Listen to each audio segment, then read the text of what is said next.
Assalamualaikum warahmatullahi wabarakatuh. Perkenalkan, nama saya Maulidia Prilianti, saya dari Fakultas Psikologi Universitas Boswa.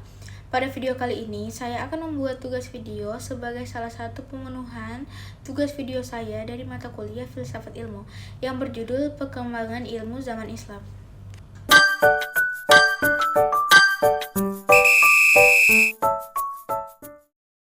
Sejak awal kelahirannya, Islam sudah memberikan penghargaan yang begitu besar kepada ilmu. Sebagaimana sudah diketahui bahwa Nabi Muhammad SAW ketika diutus oleh Allah sebagai Rasul, hidup dalam masyarakat yang terbelakang di mana paganisme tumbuh menjadi sebuah identitas yang melekat pada masyarakat Arab masa itu. Kemudian, Islam datang menawarkan cahaya penerang yang mengubah masyarakat Arab jahiliyah menjadi masyarakat yang berilmu dan beradab. Kalau dilacak akar sejarahnya, pandangan Islam tentang pentingnya ilmu tumbuh bersamaan dengan munculnya Islam itu sendiri.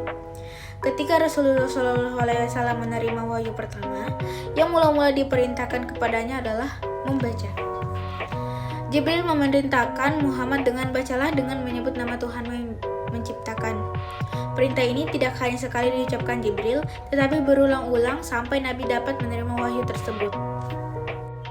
Dari kata ikra, inilah kemudian lahir aneka makna seperti menyampaikan, menelaah, mendalami, meneliti, mengetahui ciri sesuatu, dan membaca teks baik yang tertulis maupun tidak. Wahyu pertama itu menghendaki umat Islam untuk senantiasa membaca, dengan dilandasi Bismi Rabbik, dalam arti hasil bacaan itu nantinya dapat bermanfaat untuk kemanusiaan. Selanjutnya ada juga ayat lain yang menyatakan, katakanlah apakah sama orang-orang yang mengetahui berilmu dengan orang-orang yang tidak mengetahui. Sesungguhnya hanya orang-orang yang berakal yang dapat menerima pelajaran. Selain ayat-ayat tersebut di atas, ada juga hadis Rasulullah yang menekankan wajibnya mencari ilmu. Bahkan begitu pentingnya ilmu kalau perlu. Carilah ilmu sampai ke negeri Cina. Dengan demikian, Al-Quran dan hadis kemudian dijadikan sebagai sumber ilmu yang dikembangkan oleh umat Islam dalam spektrum yang seluas-luasnya. Lebih lagi, kedua sumber pokok Islam ini memainkan peran ganda dalam penciptaan dan pengembangan ilmu. Peran itu adalah: pertama, prinsip-prinsip semua ilmu dipandang kaum muslimin terdapat dalam Al-Quran, dan sejauh pemahaman terhadap Al-Quran, terdapat pula penafsiran yang bersifat esoteris terhadap kitab suci ini, yang kemungkinan tidak hanya pengungkapan misteri-misteri yang dikandungnya, tetapi juga pencarian makna secara lebih mendalam, yang berguna untuk pembangunan paradigma ilmu. Kedua, Al-Quran dan hadis menciptakan iklim yang kondusif bagi pengembangan ilmu dengan menekankan kebijakan dan keutamaan menuntut ilmu. Pencarian ilmu dalam segi apapun akhirnya akan bermuara pada penegasan tauhid. Karena itu, seluruh metafisika dan kosmologi yang lahir di kandungan Al-Quran dan Sunnah merupakan dasar pembangunan dan pengembangan ilmu Islam. Singkatnya, Al-Quran dan Sunnah menciptakan atmosfer khas yang mendorong aktivitas intelektual konformitas dengan semangat Islam. Penulis tidak akan berpanjang lebar dalam menguraikan pandangan Islam terhadap ilmu. Pembahasan yang lebih mendalam dapat dibaca dalam subbab berikutnya, yang membahas tentang dasar-dasar ilmu dalam Al-Quran dan hadis. Selanjutnya, kita akan masuk ke inti pembahasan, yaitu tentang sejarah dan perkembangan ilmu dalam Islam. Untuk memudahkan pemahaman kita, penulis mencoba membagi sejarah perkembangan ilmu dalam Islam dalam beberapa zaman seperti uraian berikut. 1. Penyampaian ilmu dan filsafat Yunani ke dunia Islam. Pengalihan pengetahuan ilmiah dan filsafat Yunani ke dunia Islam dan penyerapan serta pengintegrasian pengetahuan itu oleh umat Islam merupakan sebuah catatan sejarah yang unik. Dalam sejarah peradaban manusia, amat jarang ditemukan suatu kebudayaan asing dapat diterima sedemikian rupa oleh kebudayaan lain, yang kemudian menjadikan landasan bagi perkembangan intelektual dan pemahaman filosofisnya. Dalam perjalanan ilmu dan juga filsafat di dunia Islam, pada dasarnya terdapat upaya rekonsiliasi dalam arti mendekatkan dan mempertemukan dua pandangan yang berbeda, bahkan seringkali ekstrim antara pandangan filsafat Yunani seperti filsafat Plato dan Aristoteles dengan pandangan keagamaan dalam Islam yang seringkali menimbulkan benturan-benturan. Sebagai contoh konkret dapat disebutkan bahwa Plato dan Aristoteles telah memberikan pengaruh yang besar pada mazhab-mazhab Islam, khususnya mazhab eklektisisme. Al-Farabi dalam hal ini memiliki sifat yang jelas karena ia percaya pada kesatuan filsafat dan bahwa tokoh-tokoh filsafat harus bersepakat di antara mereka sepanjang yang menjadi tujuan mereka adalah kebenaran. Bahkan bisa dikatakan para filosof muslim mulai dari Al-Kindi sampai Ibn Rushd terlibat dalam upaya rekonsiliasi tersebut dengan cara mengemukakan pandangan-pandangan yang relatif baru dan menarik. Usaha-usaha mereka pada gilirannya menjadi alat dalam penyebaran filsafat dan penetrasinya ke dalam studi-studi keislaman lainnya, dan tak diragukan lagi upaya rekonsiliasi oleh para filosof muslim ini menghasilkan afinitas dan ikatan yang kuat antara filsafat Arab dan filsafat Yunani. Selanjutnya, ketika berbicara tentang proses penyampaian ilmu dan filsafat Yunani ke dunia Islam, kita harus melihat sisi lain yang juga menunjang keberhasilan Islam dalam menemukan perkembangan ilmu pengetahuan. Sisi lain itu adalah aktivitas penerjemahan. Menurut Syiah Qadir, proses penerjemahan dan penafsiran buku-buku Yunani di negeri Arab dimulai jauh sebelum lahirnya agama Islam atau penaklukan Timur Dekat oleh bangsa Arab pada tahun 641 Masehi. Jauh sebelum umat Islam dapat menaklukkan daerah-daerah di Timur Dekat, pada saat itu Suriah merupakan tempat bertemunya dua kekuasaan dunia, Romawi dan Persia. Atas dasar itu, bangsa Suriah disebut memainkan peran penting dalam penyebaran kebudayaan Yunani ke timur dan barat. Di kalangan umat Kristen Suriah, terutama kaum Nestorian, ilmu pengetahuan Yunani dipelajari dan disebarluaskan melalui sekolah-sekolah mereka. Walaupun tujuan utama sekolah-sekolah tersebut menyebarluaskan pengetahuan Injil, namun pengetahuan ilmiah seperti kedokteran banyak diminati oleh para pelajar.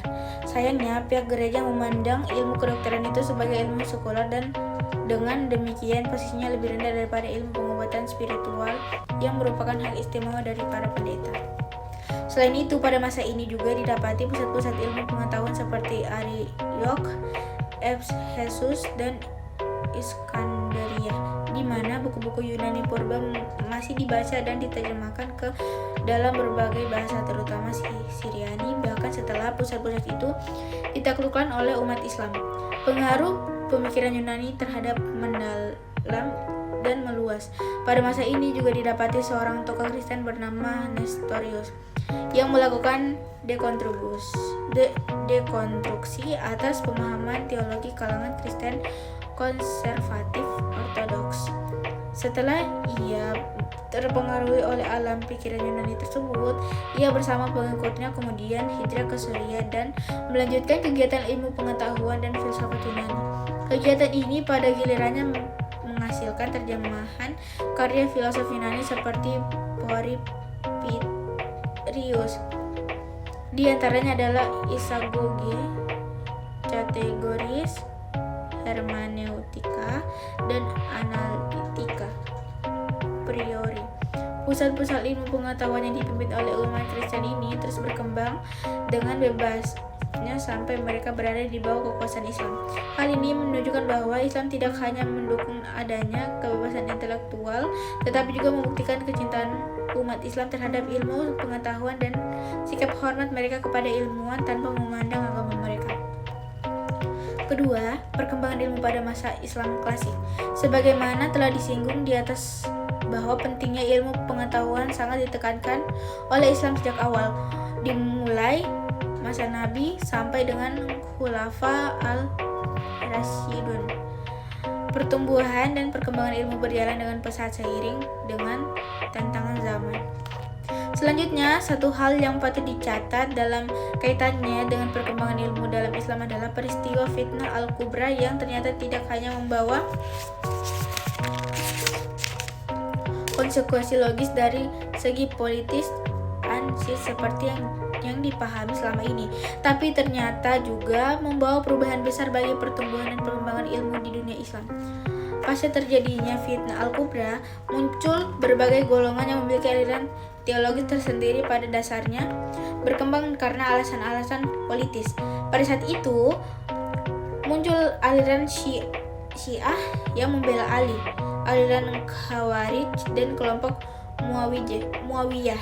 Namun, di luar konflik yang muncul pada saat itu, sejarah mencatat dua orang tokoh besar yang tidak ikut terlibat dalam perdebatan teologis yang cenderung mengkafirkan satu sama lain, tetapi justru mencurahkan perhatiannya pada bidang ilmu agama. Kedua tokoh itu adalah Abdullah bin Umar dan Abdullah bin Abbas, yang disebut pertama mencurahkan perhatiannya dalam bidang ilmu hadis, sementara yang disebut belakangan lebih berorientasi pada ilmu tafsir. Kedua tokoh ini sering disebut sebagai pelopor tumbuhnya institusi keulamaan dalam Islam, sekaligus berarti pelopor kajian mendalam dan sistematis tentang agama Islam. Mereka juga sering disebut sebagai moyang golongan Sunni atau al-Sunnah wa al-Jamaah. Seperti sudah disinggung di atas, pasca fitnah Al-Kubra, bermunculan berbagai aliran politik dan teologi. Dari sini kemudian dapat dikatakan bahwa sejak awal Islam kajian-kajian dalam bidang teologi sudah berkembang, meskipun masih berbentuk embrio. Embrio inilah yang pada masa kemudian menemukan bentuknya yang lebih sistematis dalam kajian-kajian teologis dalam Islam. Sebagai contoh, persoalan tentang hukum orang yang berusaha besar, apakah mukmin atau kafir, masalah kebebasan atau tidak kebebasan manusia dalam menentukan perbuatannya sudah diwakili sejak dini.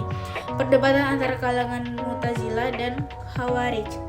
Dari sini tampaknya seperti ditulis Nasution, peranan akal dalam pergulatan pemikiran dan keilmuan dalam tradisi Islam dimulai. Tahap penting berikutnya dalam proses perkembangan tradisi keilmuan Islam ialah masuknya unsur-unsur dari luar ke dalam Islam, khususnya unsur-unsur budaya Perso-Semitik, Zoroastrianisme, khususnya Mazdaisme, serta Yahudi dan Kristen, dan budaya Helenisme yang disebut belakangan mempunyai pengaruh besar terhadap pemikiran Islam Barat. Ibarat pisau bermata dua. Satu sisi ia mendukung Jabariyah, antara lain oleh Jam bin Safwan. Sedang di sisi lain ia mendukung Qadariyah, antara lain Wahsil bin Harta, tokoh dan pendiri Mu'tazilah. Dari adanya pandangan yang dikotomis antara keduanya, kemudian muncul usaha menengahi dengan menggunakan argumen-argumen Helenisme, terutama filsafat Aristoteles. Sikap menengahi itu terutama dilakukan oleh Abu al-Hasan al-Asy'ari dan al-Maturidi yang juga menggunakan unsur Helenisme. Berdasarkan uraian di atas, dapat ditarik sebuah hipotesis sementara bahwa pada awal Islam, pengaruh Helenisme dan juga filsafat Yunani terhadap tradisi keilmuan Islam sudah demikian kental, sehingga pada saat selanjutnya, pengaruh itu pun terus mewarnai perkembangan ilmu pada masa-masa berikutnya. 3. Perkembangan ilmu pada masa kejayaan Islam. Pada masa kejayaan kekuasaan Islam, khususnya pada masa pemerintahan dinasti Umayyah dan dinasti Abbasiyah, ilmu berkembang sangat maju dan pesat. Kemajuan ini membawa Islam pada masa keemasannya, di mana pada saat yang sama wilayah-wilayah yang jauh di luar kekuasaan Islam masih berada pada masa kegelapan peradaban. Dalam sejarah Islam, kita mengenal nama-nama seperti Al-Mansur, Al-Ma'mun, dan Harun al-Rashid yang memberikan perhatian teramat besar bagi perkembangan ilmu di dunia Islam. Pada masa pemerintahan Al-Mansur, misalnya proses penerimaan karya-karya filosof Yunani ke dalam bahasa Arab berjalan dengan pesat. Dikabarkan bahwa Al-Mansur telah memerintahkan penerimaan naskah-naskah Yunani mengenai filsafat ilmu, dengan memberikan imbalan yang besar kepada para ahli bahasa atau penerjemahan. Pada masa Harun al-Rashid pada tahun 786 sampai 809, proses penerjemahan itu juga masih terus berlangsung. Harun memerintahkan Yahya bin Masawai pada tahun 857, seorang dokter istana, untuk menerjemahkan buku-buku kuno mengenai kedokteran. Di masa itu juga diterjemahkannya karya-karya dalam bidang astronomi seperti Siddhanta, sebuah risalah India yang diterjemahkan oleh Muhammad Ibrahim Al-Fazari. Pada masa selanjutnya oleh Al-Khawarizmi, Siddhanta ini dibuat versi baru terjemahannya dan diberikan komentar-komentar. Selain itu juga ada Quadripartitus, karya Purdami, dan karya-karya di bidang astrologi yang diterjemahkan oleh salah satu tim sarjana. Perkembangan ilmu selanjutnya pada masa pemerintahan Al-Ma'mun pada tahun 813 sampai 833. Ia adalah seorang pengikut Mu'tazilah dan seorang rasionalis yang berusaha memaksakan pandangannya kepada rakyat melalui mekanisme negara. Walaupun begitu, ia telah berjasa besar dalam pengembangan ilmu di dunia Islam dengan membangun Bait Al-Hikmah yang terdiri dari sebuah perpustakaan, sebuah observatorium, dan sebuah departemen penerjemahan. Orang terpenting di Bait Al-Hikmah adalah Hunain, seorang murid Mas Syawai yang telah berjasa menerjemahkan buku-buku Plato, Aristoteles, Galenus, Apollonius, dan Archimedes. Selanjutnya pada pertengahan abad ke-10 muncul dua penerjemah terkemuka, yaitu Yahya Adi, wafat pada tahun 974, dan Ibnu Ali Isa bin Ishaq bin Serah, wafat pada tahun 1008. Yahya banyak memperbaiki terjemah dan menulis komentar mengenai karya-karya Aristoteles seperti kategoris, sofis, poetis, metafisik, dan karya Plato seperti Timaeus dan Laus. Yahya juga dikenal sebagai ahli logika dan menerjemahkan The Prolegomena of Ammonius dan sebuah kata pengantar untuk Isagoge dan Papyrus. Selanjutnya, pada masa kejayaan ini terdapat juga tokoh-tokoh filsafat yang bergelut secara serius dalam kajian-kajian di luar filsafat. Hal ini biasa dipahami karena adanya kenyataan bahwa mereka menganggap ilmu-ilmu rasional sebagai bagian filsafat. Atas dasar inilah mereka memperlakukan persoalan-persoalan fisika sebagaimana mereka memperlakukan masalah-masalah yang bersifat metafisik. Salah satu bukti nyata dari ini adalah kitab Al-Shifa, sebuah ensiklopedi filsafat Arab yang terbesar yang berisi 4 bagian. Bagian 1 mengenai logika, bagian 2 tentang fisika, bagian 3 tentang matematika, dan bagian 4 membahas metafisika. Dalam bagian fisika, Sina memasukkan ilmu-ilmu psikologi, zoologi, geologi, dan botani. Dan pada bagian matematika ini membahas geometri, ilmu hitung, astronomi, dan musik. Selain tokoh di atas, kita juga mengenal Al-Kindi, seorang ilmuwan yang lebih sering disebut saintis ketimbang filosof, yang berminat besar dalam bidang matematika dan fisika. Ia bahkan pernah berpendapat bahwa seorang mungkin dapat menjadi filosof sebelum mempelajari filsafat. Tokoh lainnya adalah Al-Farabi yang mengadakan penelitian dalam bidang geometri dan mekanika. Dan ia juga adalah seorang musikus muslim yang terbesar. Salah satu karyanya dalam bidang musik adalah kitab Al-Musiki Al-Kabir. Kemudian kita mengenal Ibnu Bajjah, Ibnu Taufail, dan Ibnu Rushd yang hidup di Andalusia dan bergelut secara intensif dalam bidang kedokteran. Ibnu Rushd misalnya mengarang Al-Kulliyat yang diterjemahkan ke dalam bahasa Latin pada pertengahan abad ke-13 Masehi. Sebelumnya ada Muhammad Ibnu Zakaria Al-Razi, dokter terbesar dalam Islam. Bahkan di seluruh masa abad pertengahan, ia terkenal karena orisinalitasnya dan pandangannya yang jernih dan kemampuannya menemukan jenis-jenis penyakit yang belum dikenal sebelumnya. Kitabnya yang berjudul Al-Hawi adalah kitab yang paling terkemuka di antara karya-karya kedokteran Arab yang diambil manfaatnya oleh orang-orang lain. Sederetan nama yang penulis disebutkan di atas hanya sebagian kecil saja dari para saintis dan juga filosof muslim yang memberikan sumbangan tak ternilai bagi kemajuan ilmu. Selain mereka, tentu masih banyak tokoh-tokoh lain yang karena alasan pembatas pembahasan dan tidak dapat penulis sebutkan satu persatu. Selain adanya perkembangan ilmu yang dapat dikategorikan ke dalam bidang eksakta, matematika, fisika, kimia, geometri, dan lain sebagainya, seperti yang telah disinggung secara sepintas di atas. Sejarah juga mencatat kemajuan ilmu-ilmu keislaman, baik dalam bidang tafsir, hadis, fikih, ushul fikih, dan disiplin ilmu keislaman yang lain. Perkembangan ilmu tafsir dan ulum Al-Quran belum menemukan bentuknya yang konkret sampai dengan abad ke-3. Khusus dalam bidang ulum Al-Quran, pembahasan memperlihatkan dua bentuk. Pertama, pembahasan yang bersifat juz'i dan kedua bersifat syamil. Bentuk yang pertama hanya membahas aspek atau segi tertentu dan tidak membahas aspek atau segi yang lain. Sedangkan bentuk kedua membahas seluruh aspek dengan penulisan selengkap mungkin.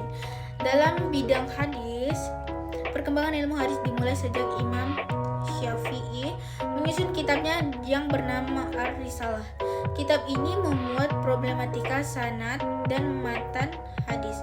Walaupun tidak demikian terperinci seperti yang dikemukakan oleh para ulama sesudahnya, pada perkembangan selanjutnya ilmu hadis semakin diperluas pembahasannya dengan mengambil dua bentuk. Pertama, ilmu riwayah, yaitu suatu ilmu untuk mengetahui sabda, perbuatan, pengakuan, dan sifat Nabi SAW. Dari segi ketepatan, kutipan, pembukuan, dan pemeliharaan periwayatan.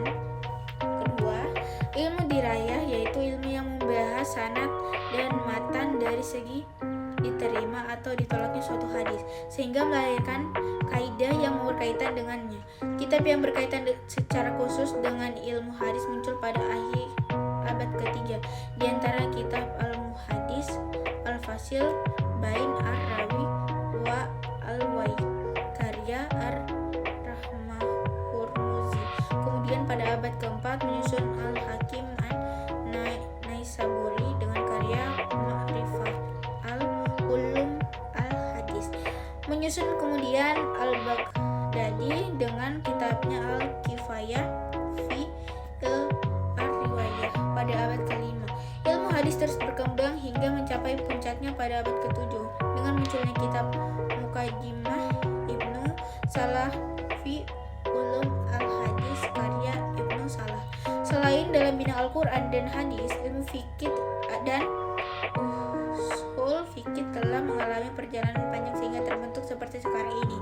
Fikih menjadi sebuah disiplin ilmu dengan mengalami beberapa tahapan.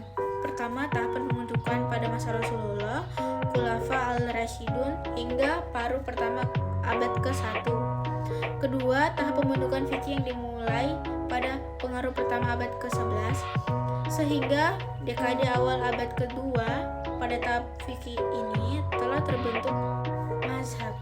Ketiga, tahap pematangan bentuk yang dimulai sejak dekade awal abad kedua hingga pertengahan abad ke-4. Pada masa ini ijtihad fikih dikodifikasi dan dilengkapi dengan ilmu ushul fikih. Keempat adalah tahap kemunduran fikih yang ditangani oleh jatuhnya Baghdad ke bangsa Tartar dan ketutupnya pintu ijtihad oleh para ulama. Masih berkaitan dengan era kejayaan ilmu Islam, perlu juga disinggung secara sepintas tentang transformasi ilmu dari dunia Islam ke Barat.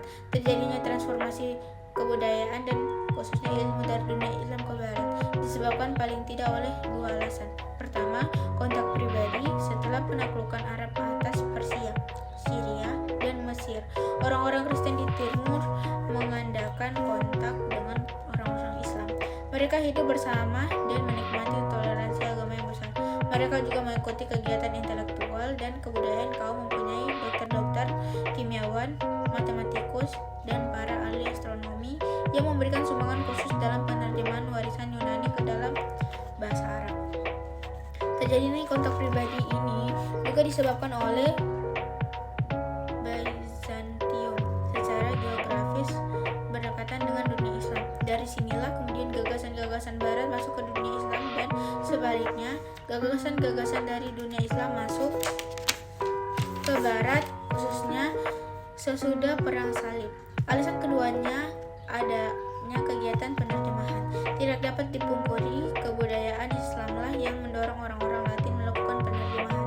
Setelah mengenal sebagian khazanah kebudayaan Islam, mereka lalu memperkaya pengetahuan mereka tentangnya. Mereka pernah mencoba menerjemahkan Al-Quran ke abad ke-10 Masehi, namun gerakan penerjemahan yang sesungguhnya baru bermula pada abad ke-12.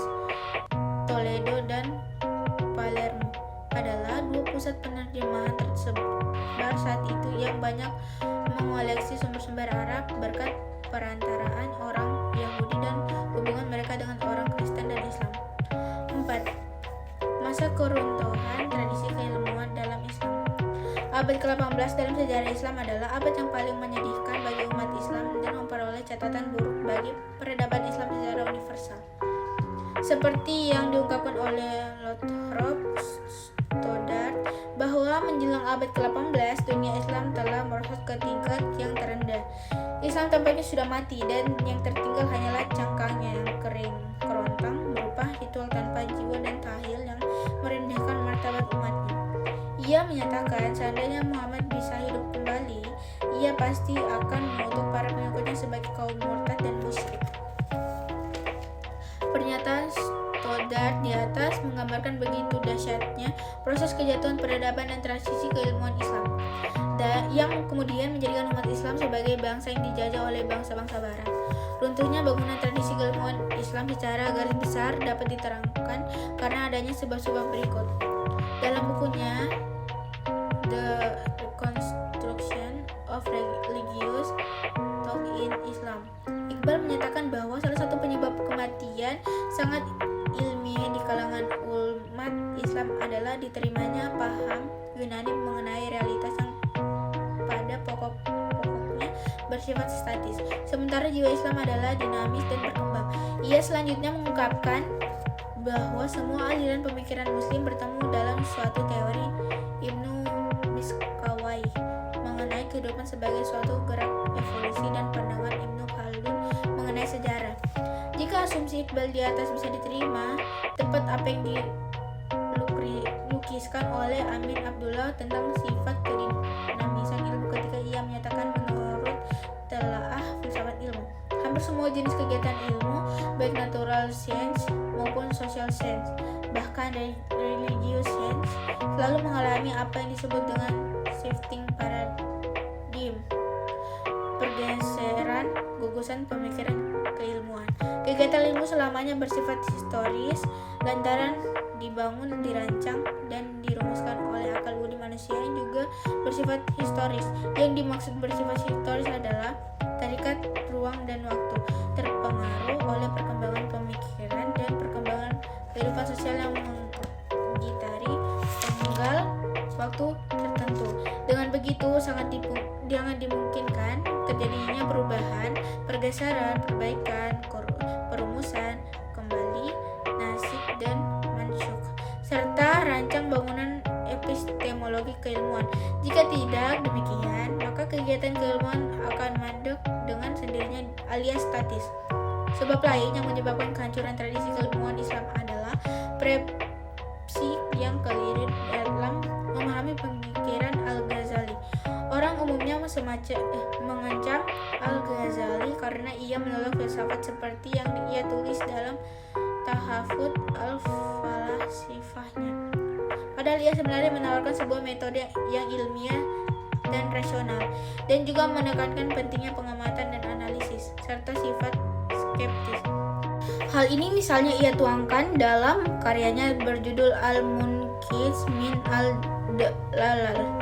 Selain itu, umat Islam juga memperlihatkan karya Ibnu Rushd, Tahafut al-Tahafut, yang membela Aristotelianisme dan mengancam kritik Al-Ghazali kepada filsafat.